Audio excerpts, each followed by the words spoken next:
Riding a motorcycle isn't just about getting from point A to point B. It's a lifestyle, a statement, and for a lot of us, a lifelong passion. But let's be real for a second. Not everyone on two wheels is exactly a shining example of skill and common sense. Some riders pick up habits that don't just make them look bad, they make them look like complete clowns. Now, we're not talking about beginners making honest mistakes. I mean, we've all been there. This is about the riders who should know better, but insist on doing things that make every experienced biker cringe. The kind of stuff that turns heads at stoplights, not in admiration, but in secondhand embarrassment. If you don't want to be that guy, stick around. Let's break down the riding habits that will make you look like an absolute clown so you can avoid the humiliation and actually ride with some dignity. Number 1. Riding like you're in a video game. Some people treat the road like it's their personal racetrack, or worse, like they're starring in some motorcycle stunt movie. They weave through traffic at high speed, tailgate like they've got extra lives, and make last-second lane changes as if they're dodging obstacles in an arcade game. It's not just reckless, it's embarrassing. Here's the thing. Real riders don't have to ride like they've got something to prove. If you're darting in and out of traffic at triple-digit speeds just to show off, you're not impressing anyone. The only thing you're proving is that you don't understand basic physics. You're one bad decision away from becoming a hood ornament. And let's not forget the guys who try to race other bikers at every stoplight.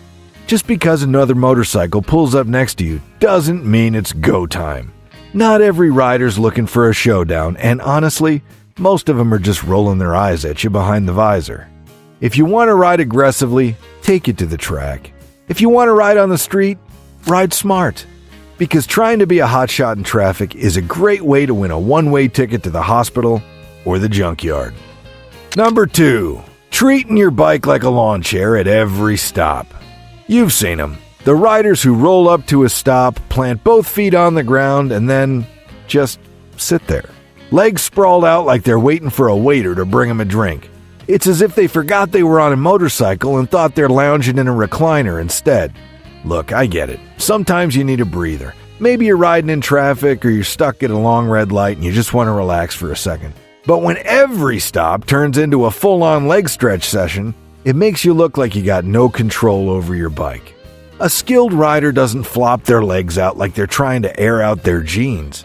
They stay balanced, poised, and ready to move. The worst offenders, the ones who actually take their hands off the bars and lean back like they're sunbathing at the beach.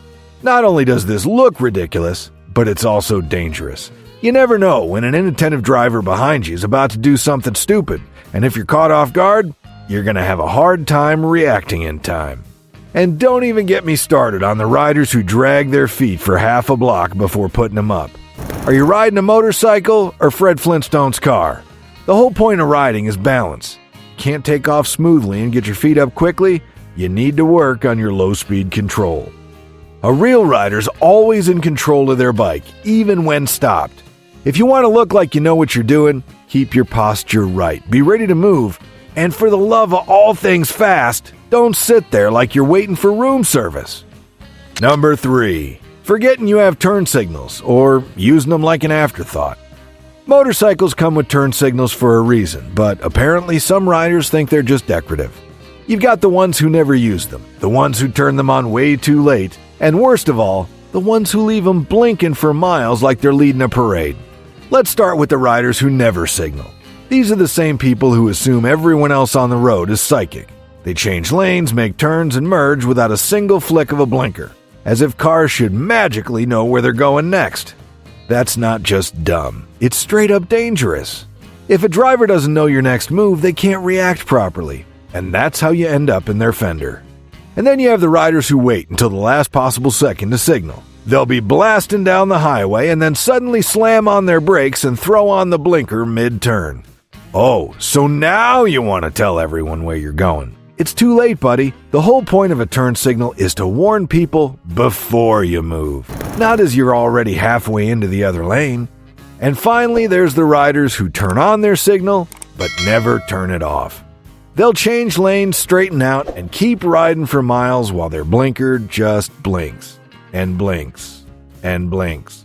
At this point, nobody knows if they're turning again or if they just have no idea what's happening. And trust me, Nothing makes you look like a clueless rookie faster than rolling down the road with your signal blinking for 5 minutes straight.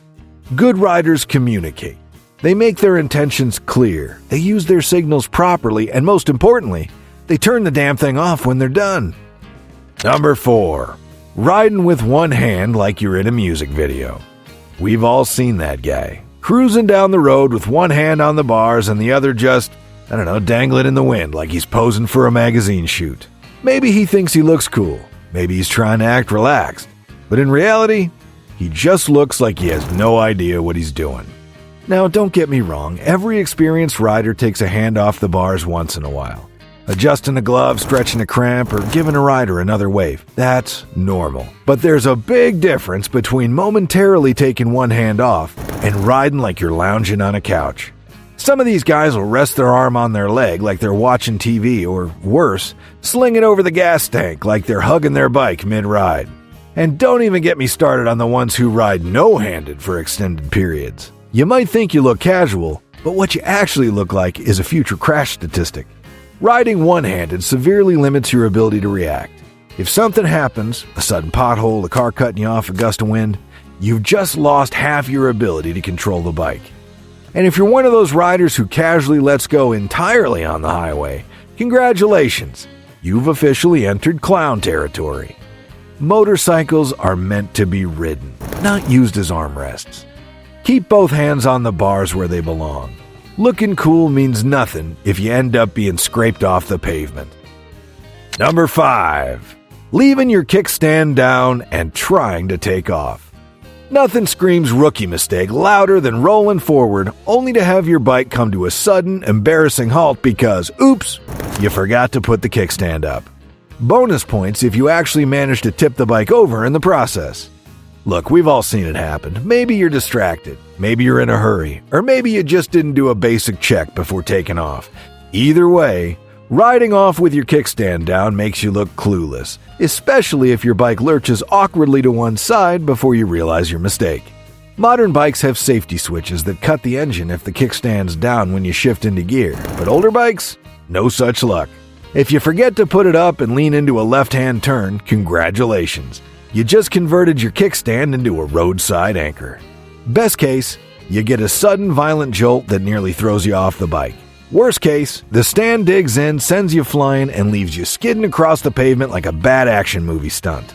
And let's not forget the guys who do this every single time they ride. You know the type. Always fumbling with the stand, catching it at the last second, and never learning their lesson. At some point, it stops being an accident and just becomes a personality trait. A real rider does a simple pre-ride check. Quick glance down, a flick of the stand, and you're good to go. If you can't manage that, maybe it's time to rethink whether you should be on two wheels at all. Number 6. Ignoring your passenger like they're just extra luggage. Riding solo is one thing, but the moment you have a passenger, you're responsible for 2 lives, not just your own. And yet some riders act like the person on the back is just another accessory, completely ignoring the fact that they need to adjust their riding style. A clueless rider will take off too fast, brake too hard, and lean aggressively, without even considering how it affects the passenger. They'll weave through traffic like they're on a solo sprint, forgetting that the person behind them doesn't have handlebars to hold onto. Worse, some of these guys won't even give their passenger a heads up before making sudden moves, leaving them clinging for dear life like a terrified roller coaster rider. Then there are the ones who don't bother to check if their passenger's even ready before taking off. You ever see someone start rolling while their passenger is still adjusting their gear? That's a guaranteed way to cause panic and make yourself look like an absolute fool. A real rider knows how to accommodate a passenger. Smooth acceleration, gradual braking, and controlled leaning. That's the key. A good rider also communicates. A simple, ready, before taking off, and a few basic instructions on how to move with the bike can make a world of difference. If you treat your passenger like a sack of potatoes, don't be surprised when they never want to ride with you again. Riding 2 up takes skill, awareness, and a little bit of common sense. Something too many riders seem to leave at home. Number 7. Wearing the wrong-sized helmet like it's a fashion statement. Nothing screams, I have no idea what I'm doing, louder than a guy riding around with a helmet that either wobbles like a bobblehead or squeezes his face like a vice grip. It's either so loose that it lifts off at high speeds or so tight that it looks like his brain is being vacuum sealed. Either way, it's a dead giveaway he has no clue about proper gear. Some riders buy helmets based on looks alone. They'll pick a flashy one because it looks cool, completely ignoring fit safety ratings or whether it even matches their riding style. Or worse, some just borrow a friend's helmet, even if it's 3 sizes too big, figuring, close enough. Spoiler alert, it's not. A helmet that's too loose won't protect you in a crash. If it flies off before you even hit the ground, you might as well not even be wearing one at all. On the other hand, if it's too tight, you'll be miserable every time you ride. Headaches, pressure points, and constantly adjusting your lid while moving, that's not just uncomfortable, it's dangerous. And don't even get me started on the guys who refuse to buckle their chin strap. Riding with a loose strap flapping in the wind doesn't make you look cool. It makes you look like someone who's about to lose their helmet in the middle of traffic. A real rider takes the time to get a helmet that fits properly. Snug but comfortable, no pressure points, and secure enough that it won't shift around at speed. If your helmet moves when you shake your head, or if you can slide more than 2 fingers under the chin strap, congratulations. You just bought yourself a very expensive paperweight. Number 8. Riding like a wannabe rock star in a quiet neighborhood. Some riders just can't resist twisting that throttle every chance they get. Red light, time to rev. Pulling into a parking lot, better let everyone know. Rolling through a quiet residential street at 2 a.m. Obviously, the entire neighborhood needs to hear your bike scream. Look, we all love a good exhaust note. A well-tuned engine has a beautiful sound. But constantly blipping the throttle like a hyperactive child? That's not cool. It's annoying. The worst offenders are the ones who rev for no reason other than to make noise, especially at a complete standstill. If you're not at a racetrack or warming up a carbureted bike, just making yourself look ridiculous. And let's not forget the guys who pull into a gas station or coffee shop and act like they're announcing their own arrival. Nobody cares, man. The barista isn't impressed, and the people pumping gas just want you to shut up. But the real kicker, these same guys will be the first to complain when people give motorcyclists a bad reputation. Loud pipes won't save your life, but they will make sure your neighbors hate you. A real rider knows when to open up the throttle and when to keep it down. There's a time and a place for everything. If you're in the middle of nowhere on an open road and you want to hear your bike sing, go for it. But if you're rolling through a residential area or sitting at a red light, keep the noise to yourself. Nobody's impressed, except maybe the other guy at the stoplight who's about to do the same thing, and now you're both just looking dumb. Number 9. Wearing a backpack stuffed like a suitcase. Some riders treat their motorcycle like a mobile moving van, stuffing a backpack with everything but the kitchen sink. You see them wobbling down the road with a massive, overstuffed bag barely hanging on, looking like they're about to tip over from the sheer weight of their terrible decisions. Here's the problem. Motorcycles aren't designed for that kind of weight distribution. A light, compact backpack? Fine. But when you got a bag packed so full it looks like you're heading off to live in the woods for 6 months, you're just making your ride miserable. The extra weight pulls on your shoulders, messes with your balance, and shifts every time you turn. Let's talk about the real nightmare. Riding at speed with a loose, unstrapped backpack. You ever see a guy get nearly yanked off his bike because his backpack straps flapped into the wind and started choking him? It's not pretty. Worse, if that backpack shifts too much, it can actually throw off your center of gravity mid-turn, making you fight the bike more than you should. And there's a reason motorcycle luggage exists. If you need to carry a lot of stuff, get some saddlebags, a tail bag, or a proper tank bag. Your back will thank you. Your riding posture will improve, and you won't look like an amateur hauling a week's worth of groceries on your shoulders. If you absolutely must wear a backpack, keep it light, snug, and secure. A small aerodynamic pack with chest and waist straps will keep things tight and prevent shifting. But if your backpack is so big that you look like a Ninja Turtle, you're doing it wrong.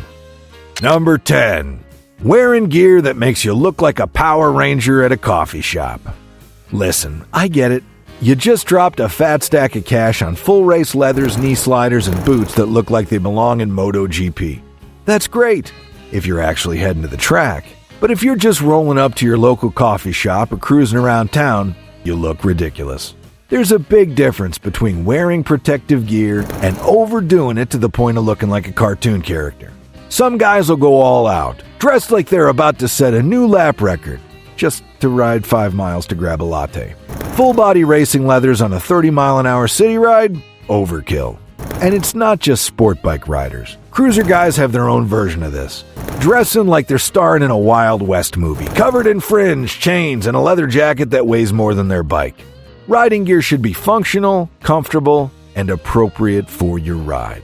If you're commuting or running errands, a good textile jacket, riding jeans, and gloves will do just fine. If you're hitting the twisties hard, then sure, wear the full kit. But if your outfit makes people wonder if you just escaped from a track day or a movie set, it might be time to tone it down. At the end of the day, the best riding gear is the gear that protects you while making sense for your ride. You don't need to cosplay as Valentino Rossi to grab groceries. Look, we all make mistakes, but if you're out there doing half the stuff on this list, it's time to take a hard look in the mirror. Riding a motorcycle isn't just about getting from point A to point B. It's about skill, respect, and knowing what the hell you're doing. What's the most ridiculous riding habit you've seen someone pull on the road? Drop it in the comments. I guarantee there are some stories worth hearing. And if you're still doing any of these, well, now's the time to stop looking like a clown. Hit that like button if you learned something or just had a good laugh. Subscribe for more real-world riding wisdom. And as always, ride smart, ride safe, and keep the rubber side down.